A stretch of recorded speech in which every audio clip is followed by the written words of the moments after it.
1 Tesalonika 5. Saudara-saudara seiman, kami tidak perlu menulis tentang masa dan waktu apabila perkara-perkara ini akan berlaku.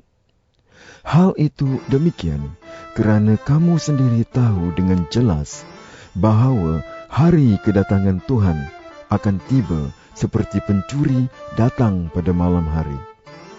Apabila orang berkata, semuanya aman dan tenteram, pada waktu itulah mereka akan ditimpa kebinasaan dengan tiba-tiba dan tidak seorang pun dapat melepaskan diri.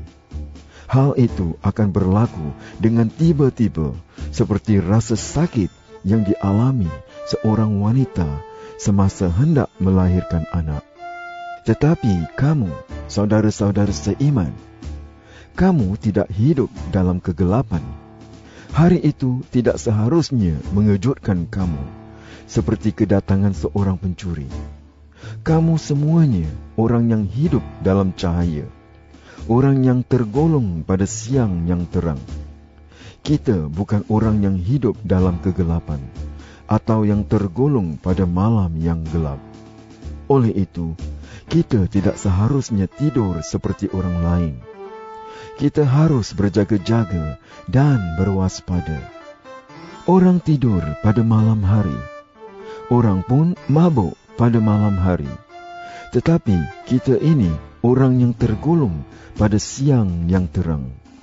Oleh itu, kita harus berwaspada. Kita mesti percaya kepada Tuhan dan mengasihi orang lain. Maka hal itu seperti melindungi diri dengan perisai dada. Dengan yakin, kita berharap akan diselamatkan, dan hal ini seperti melindungi kepala dengan topi besi. Allah memilih kita bukannya untuk mengalami kemurkaannya, tetapi untuk diselamatkan melalui Tuhan kita, Yesus Kristus. Yesus mati untuk kita, supaya kita boleh hidup bersama-sama Dia pada waktu Dia datang kelak, baik kita masih hidup ataupun telah mati pada waktu itu. Oleh itu, hendaklah kamu saling menggalakkan dan saling menguatkan seperti yang kamu lakukan sekarang ini. Saudara-saudaraku, kami menggesa kamu supaya menghormati mereka yang bekerja di kalangan kamu. Mereka memimpin dan menasihati kamu dalam kehidupan kamu sebagai orang Kristian. Perlakukanlah mereka dengan penuh hormat dan kasihilah mereka, kerana semuanya yang dilakukan oleh mereka. Hendaklah kamu hidup rukun. Saudara-saudaraku, kami menggesa kamu supaya memberikan amaran kepada orang yang malas bekerja, menabahkan hati orang yang takut, menolong orang yang perlu ditolong, dan bersabar terhadap semua orang. Janganlah seorang pun membalas kejahatan dengan kejahatan, tetapi kamu harus sentiasa berusaha untuk saling berbuat baik dan menolong semua orang. Hendaklah kamu sentiasa bersukacita dan berdoalah sentiasa.